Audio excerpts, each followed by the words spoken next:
Okay. Magandang hapon, everyone. Magandang hapon po. Kumusta? Tired. I can see and hear the tiredness there. Okay. This afternoon, our topic will be about paglalarawan ng tao. This may have come late already because you are already describing someone in your pagsulat, but I hope this will still be helpful in your next writing activities. Because this is like a supplementary lesson, if you can remember, in our Filipino 101, I already introduced some adjectives, right?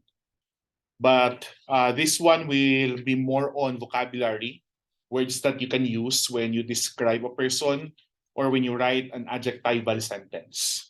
Okay, so that you will have variety of words to use.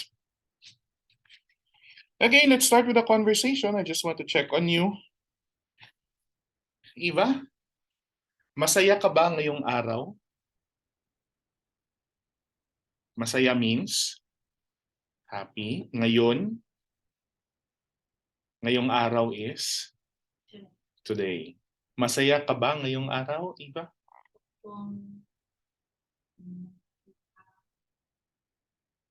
Ako? Ngayon. Okay, very good. Opo, masaya ako ngayong araw. Eric, saan ka pumunta noong Sabado? So when you say saan is where? Pumunta, from the word punta, go. Noon, last Saturday. So saan ka pumunta noong Sabado, Eric? So you can start with pumunta, ako, Punta ako then the next words. sa Then the linker is sa. sa Then the place. time market. Okay, again, can you repeat the sentence? Punta ako Mhm. kung sa Okay, pumunta ako noong Sabado sa night market. Very good. Next one. Dawson, kumusta ang iyong mga klase? mabuti ang aking mga klase. Okay, very good. Mabuti ang aking mga klase. Jackson. This one is like a checking on our last discussions on Philippine government. Braxton, ano, you don't have to give me the Filipino terms. Okay, you can give me the English. Okay, just to check. And you know this already. Ano ang mga tatlong sangay ng gobyerno? So when you sangay, branches. Gobyerno, government. So Braxton, ano ang mga tatlong sangay ng gobyerno? So you can start with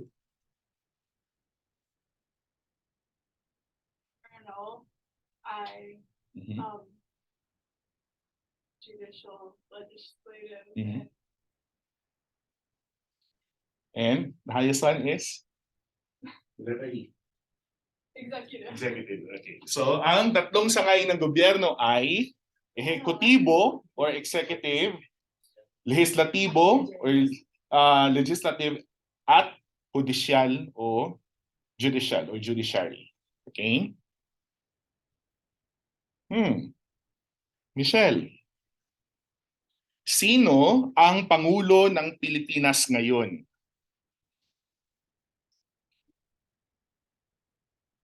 Pangulo is another word for president. Ang Pangulo is ngayon si Bongbong.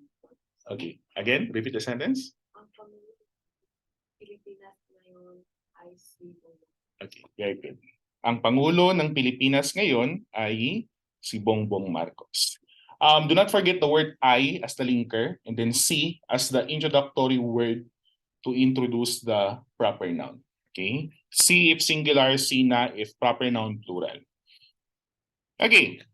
So let's have our salita ng araw Our word of the day is, everyone, can you say matatag? Matatag. Okay, which means tough, strong, or steady. Okay, so obviously this one is an adjective.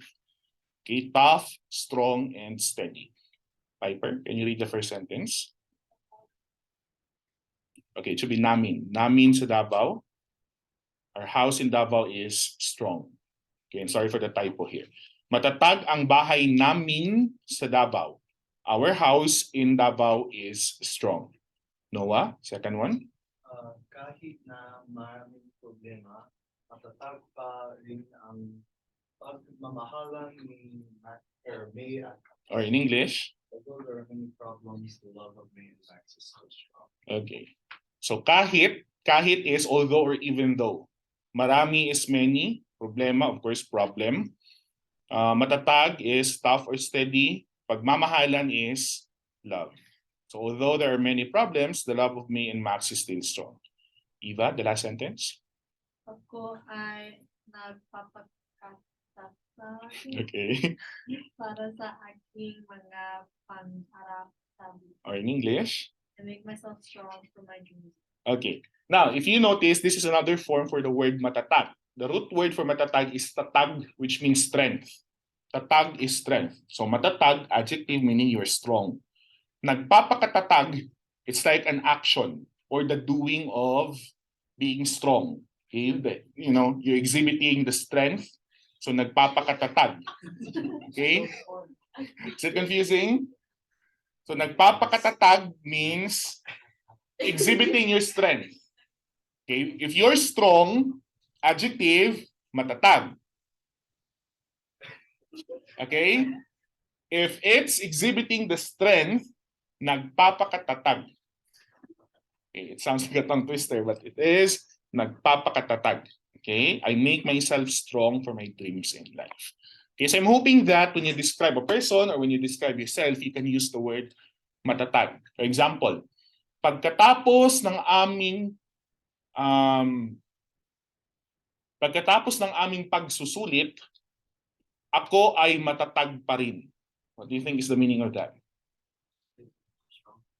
Pagkatapos means tapos. After ng aking pagsusulit. What is pagsusulit?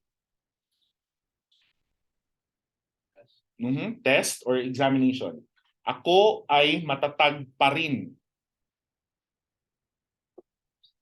I'm still strong. So after my test, I'm still strong. Okay, I'm still tough or I'm still steady. Okay, so that's how you use the word matatag. Okay, so we'll proceed now to the different adjectives that we can use for paglalarawan ng tao. So when you say paglalarawan, from the word larawan, picture, okay, it means to describe a person. Okay, so paglalarawan ng tao or describing a person. Here are some words that you need to know. Of course, I think you have already encountered some of these. First one, of course, we have the word for maganda, beautiful, gorgeous, or pretty. So maganda is beautiful, gorgeous, or pretty. Do you know this person? You don't know her? This is 2018 Miss Universe Philippines, Catriona Gray. And then we have makisig is a bit traditional. It's like an old word. So you can use the modern words which are guapo or pogi. Pogi is more informal. Okay. Others, they even say guaping. It's like a colloquial word, a street word, guaping. Guapo, pogi, guaping. Another word is guapito. Yeah, that still means the same, handsome. Okay. This is one of they say one of the most handsome Filipino actors, James Reid. They say, they say. I don't say. It's not like a general fact, but they say. Next one is masayahin. Masayahin means joyful or happy. What do you think is the root word of the word masayahin?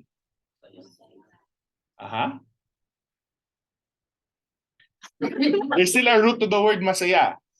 saya, which means joy or happiness. So when you say masaya, happy, masayahin is also happy. Okay, but masayahin is usually used when you describe a person, masayahing tao. Okay, but if you describe an event, for example, masaya ang birthday party ni Dawson. So you use masaya. You cannot say masayahin ang birthday party ni Dawson. That's wrong. Okay, so you use masayahin for the person only. Okay, next one is, everyone, can you say the word mahiyain? Mahiyain or shy. So if you're shy, you are mahiyain. Then we have matangkad, which means tall. Okay. Next one is mabait. Another word, English is kind or nice or good. Do not use mabait if you refer to good like good performance. You do not say mabait na presentasyon. That's wrong. You're talking about a person, a character. Okay, so mabait is kind, nice, or good. Next one. Everyone, can you say mahinahon? Okay, or in a more conversational word, it's kalma, which means calm. You can say mahinahon, kalma, kalmado. These are all related to calm. Next one, we have determinado or pursigido. So when you say pursige, it means to persist. When you say determinado, from the word determined. Okay, so determinado or pursigido, determined or persistent. Next one is, can you say the word? Tahimik, quiet or silent. So you can use tahimik to describe a situation, an ambience, or a person. Okay, so for example, tahimik si Eva na nag-aaral ng Filipino. Okay, or tahimik si Eva. So Eva is quiet, or Eva is studying Filipino quietly. Okay, next one is masipag. From the word sipag, hard work. So if you're hardworking, then you are masipag. Now if you notice, the common prefix to make a word adjective is ma. Okay, masipag, hardworking. Next one is, can you read the word? There are three A's there. Maaasahan. Maaasahan. Okay, reliable, dependable, or trustworthy. Okay, maaasahan. Reliable or dependable. How about this word? Okay. It could be matiyaga or matyaga. Okay, there are two ways to pronounce this. Matiyaga or matyaga. It means patient. Matyaga could also mean diligent. So you can use matyaga for either describing a person who is patient or diligent. Not the patient in the hospital. Oh, okay. Huh? No, Patient like sorry. the adjective. Okay?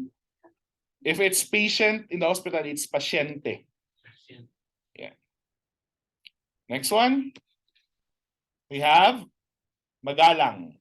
Magalang. Galang means respect. So if you're respectful, you are magalang. Next one. Do you know this person? I don't think you know this person. Do you know the word chismosa? This is the number one chismosa in Philippine show business. The one who always gossips about celebrities in the Philippines. And she's also very known for being prangka or frank or straightforward. Okay, no sugarcoating. Very straightforward. How about this word? Can you read this word? Okay, very good. It's maaalahanin. Maaalahanin, which means thoughtful. Okay, so for example, Filipino nurses, ang mga Pinay na nurse ay maaalahanin, okay, or thoughtful. Okay, now here are some words that you might want to add to your vocabulary. More words. Okay, let's take turn in reading these words. Let's start with Michelle, Filipino and English, please. Okay, Braxton? Noah? But stuff. Okay. Naive. Oh, small. Small or petite? Dawson? Routine. Grumpy. Agresivo.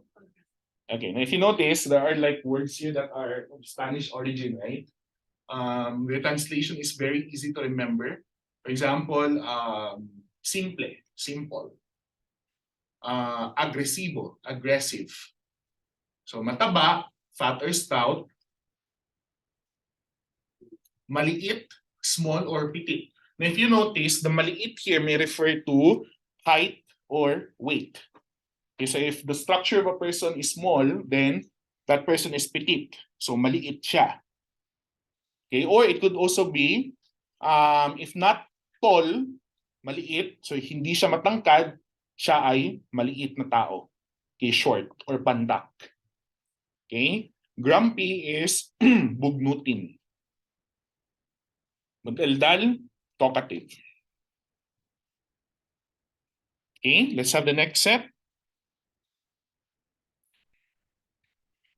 Michelle? Magkakalimutin. Or? Forget. Picking slash choosing. First thing. Sigla. Energetic. Forever. Okay. Makakalimutin. From the word limot, forget. Makakalimutin, forgetful. Pihikan, picky, choosy. Maputi, fair-skinned, white. What's the Filipino for black? Itim. So if black-skinned or dark-skinned, maitim. Okay? Then malakas, from the word lakas, lakas is strength. So malakas, strong. Masigla. Sigla means life or energy. Masigla is energetic or lively. So seryoso, serious. Matapang, tapang is courage. Matapang, brave or courageous. Okay, I hope you're following.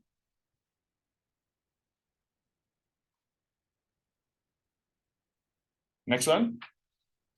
Responsable. Not lazy. Matigas ang ulo. Stubborn. Oh. Iyo. Iya. Ilio. Ilio. Iya. Okay.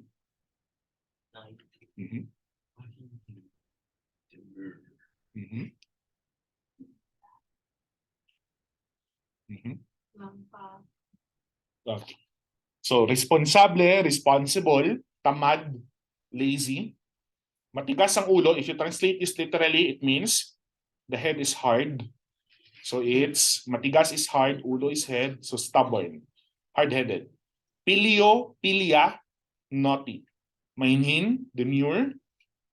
Maingat, from the word ingat, okay, care. So careful, cautious. Lampa, clumsy.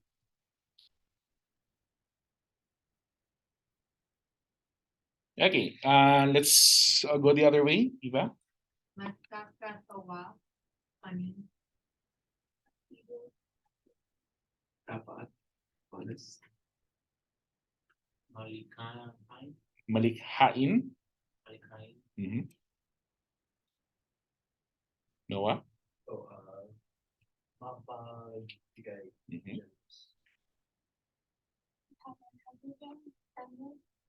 Kiel. Romántico. Okay. Nakakatawa. What's the root word for nakakatawa? Tawa means laughter. Right? Funny.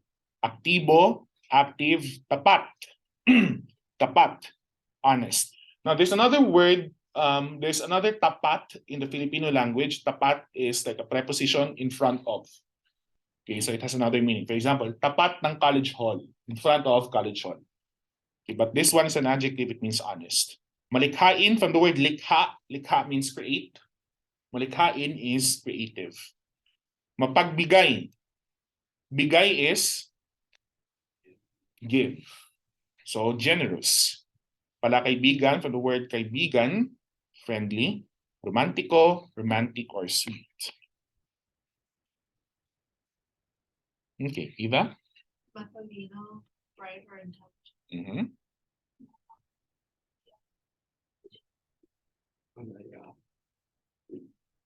Maliksi.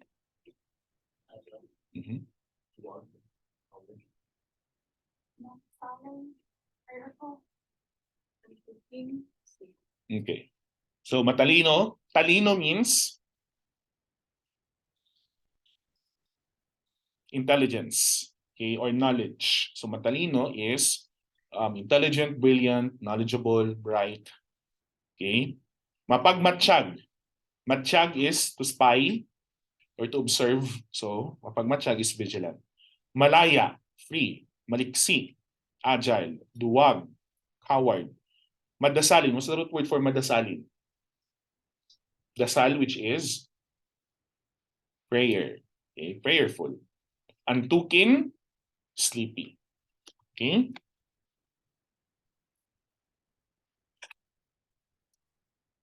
Let's have more. Um,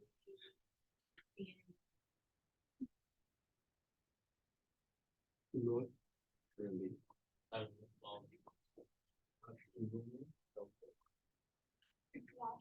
Selfish. Mhm. Sopla.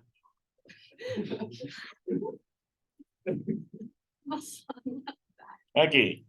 Malinis, from the word linis, to clean. So malinis is clean or neat or tidy. Matipid. Tipid is save.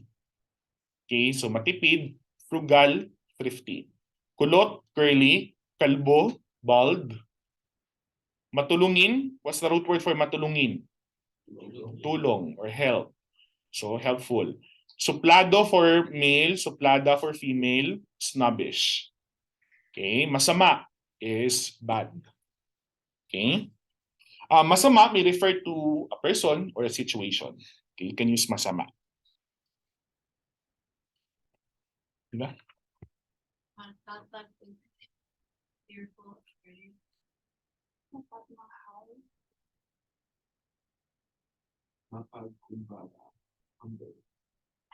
Magkasarili. Sarili.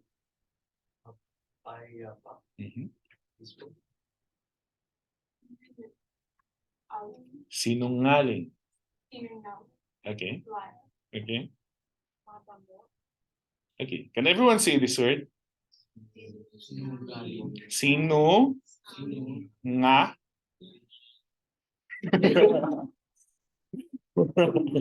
Okay. Anyway, we'll practice more on the NG sound. Sinungaling, liar. Madamot, selfish. Now, if you notice, makasarili. Makasarili. Sarili is self, right? So self-centered. Madamot is different, selfish. Okay? Although somehow they mean the same, but makasarili is the proper word when you talk about being self-centered. Matatakutin. The root word is kutin. Takot, which means fear. Okay? Mapagmahal, mapagkumbaba, humble. Baba means low. So humble. Okay, you low yourself. Makasarili, mapayapa. Payapa means peace. Then madamot, selfish. Let's see if there's still more. I think this one's the last one. Diba? Again? Ngay or okay.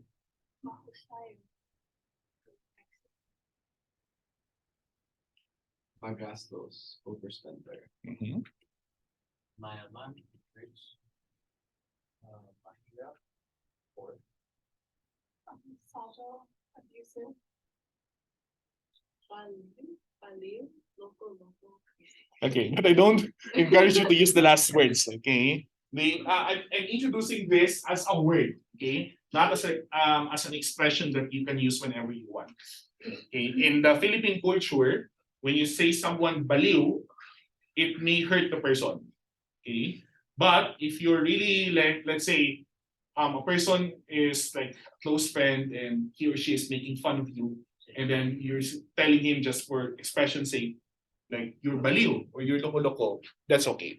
But when you tell it on a serious note, that's a big no-no. Okay? Maingay, ingay is noise. So maingay is noisy. Mahusay or magaling, it may mean good or excellent. Okay?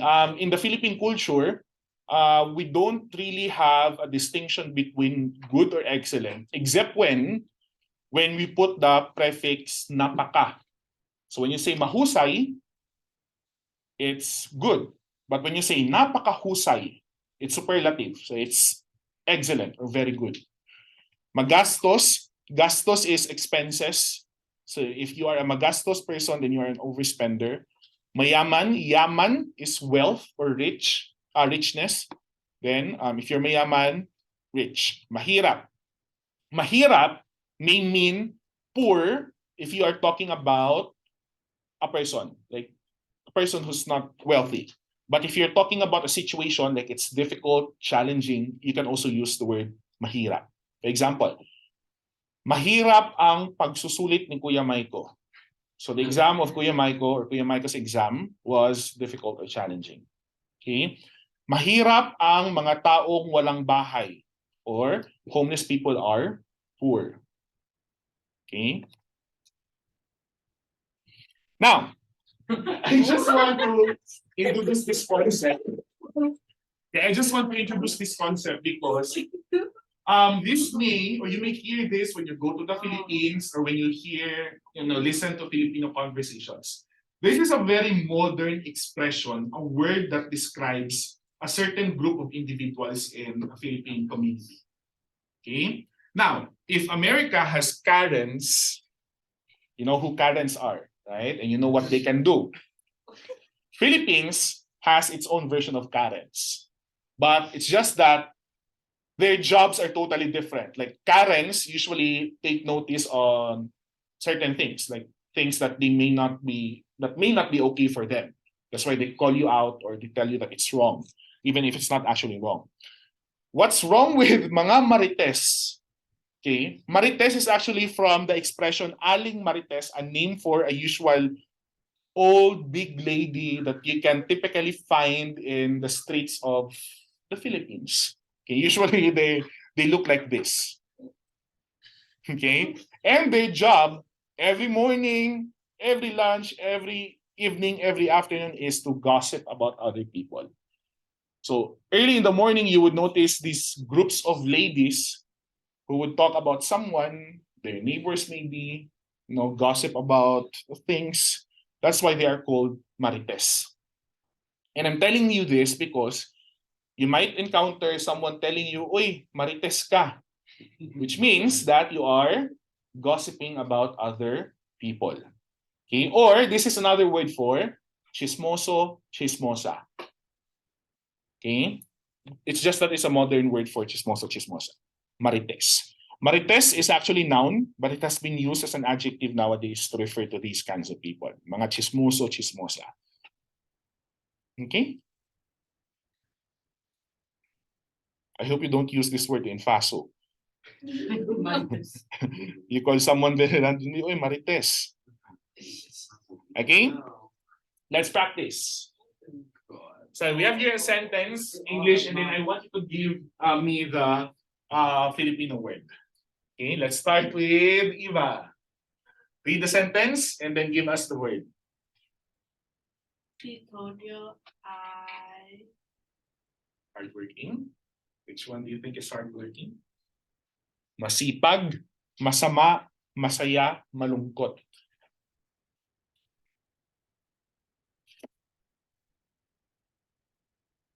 malungkot. Malungkot is the answer? Okay. Do you have any other answer? Your answer is masipag. Si Tonyo ay masipag or hardworking. Masama is bad. Masaya is happy. Malungkot is Okay, I have not introduced this previously, but malungkot means sad. That's the opposite of masaya. So masaya ako ngayon, kahapon, ako ay malungkot or sad or lonely. Okay? Thank you, Eva. Next one, Piper.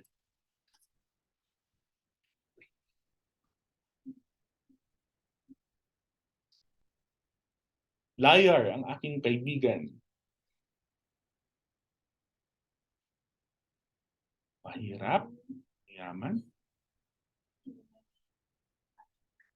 Okay, very good. Sinungaling ang aking kaibigan or liar. Mahirap is poor, mayaman, rich. So it's the opposite. Mahirap, mayaman, masaya, malungkot. Matapat or tapat, honest. Sinungaling is liar. Okay? Yeah, I think I have to introduce to you synonyms, antonyms. I think it's easier to memorize this vocabulary. Dawson. Coward ang mga pulis. Duwag ang mga pulis. Okay, very good. Duwag ang mga pulis. Matapang is brave, the opposite of duwag. Prangka, frank. Madasalin, Fearful. prayerful. Okay. Duwag ang mga pulis. Next one, Eric. Si tatay ay Okay.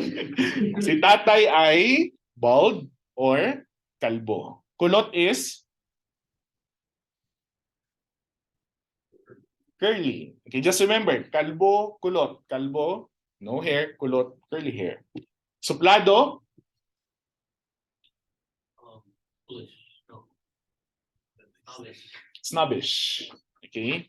Stricto, Straighter. yeah, it's still the same with I don't know how you differentiate suplado and stricto here in the US, but in the Philippines it's like the same only. When a person is suplado, that person is stricto. Your understanding of stricto is strict, right? Very strict in terms of, for example, their policies or instructions to follow. Very strict with that. Which is not necessarily the description in the Philippines. Noah? Funny ang mga bata. Nakakatawa. Okay. ang mga bata. Very good. Nakakatawa ang mga bata. Malaya means, I'll give you a sample sentence. Malaya ang mga ibon na lumilipad. Okay, malaya means free. Mapagmatsyag. From the word matsyag. Pagmatsyag is? Always remember, matsyag, observe, spy. So mapagmatsyag is vigilant or observant. Okay? Matulungin. Okay, from the word tulong, help, helpful. Okay. Braxton? Isa siyang tall na manlalaro ng basketball. What's the answer? Manlalaro ng basketball. Okay, isa siyang matangkad na manlalaro ng basketball. What do you think is the meaning of the sentence? He is okay, tall basketball player. Manlalaro from the word laro, play. Manlalaro is player. So basketball player. Notice how basketball is spelled. Okay? For words that do not have direct translation, we spell it differently in Filipino, such as this one. Okay? Malaki is big. Tangkad, tall, payat, thin, mataba, fat or stout. Okay? Michelle, ang aking kapatid ay friendly. Ang aking kapatid ay Okay, very good. Ang aking kapatid ay palakaibigan. What is this palaaway? Away means fight. So if palakaibigan, kaibigan is friend, palakaibigan, friendly, what is palaaway? Hostile or someone who always fights with other people. Not necessarily violent. Let's say unfriendly. Okay, that's the best one. Friendly, unfriendly. Okay, not friendly at all. Palaaway. Or it could also be confrontational. Palaaway. Stricto is strict. Matatakotin is fearful or afraid. From the word takot. Okay? Anyone can answer this? Dahil kulang siya ng tulog, siya ay grumpy. Okay, very good. Dahil kulang siya ng tulog, siya ay bugnutin. What is kulang? Kulang ng tulog. Not enough? What is tulog? Sleep or sleepless. Okay? Dahil kulang siya ng tulog, dahil is because he or she lacks sleep or sleepless, siya ay bugnutin. He or she is grumpy. Gutom. What is gutom? Hungry. Are you gutom? Two ways to pronounce this. If you say gutom, gutom is hunger. Gutom, hungry. Okay? Gutom ka ba? Are you hungry? Di ko na matiis ang aking gutom. Okay? Magastos is okay, overspending or overspender. Kulot is curly. Okay. Questions? What other words do you have in mind that you're curious about its translation? Like a word that you want to learn in terms of how it's said in Filipino.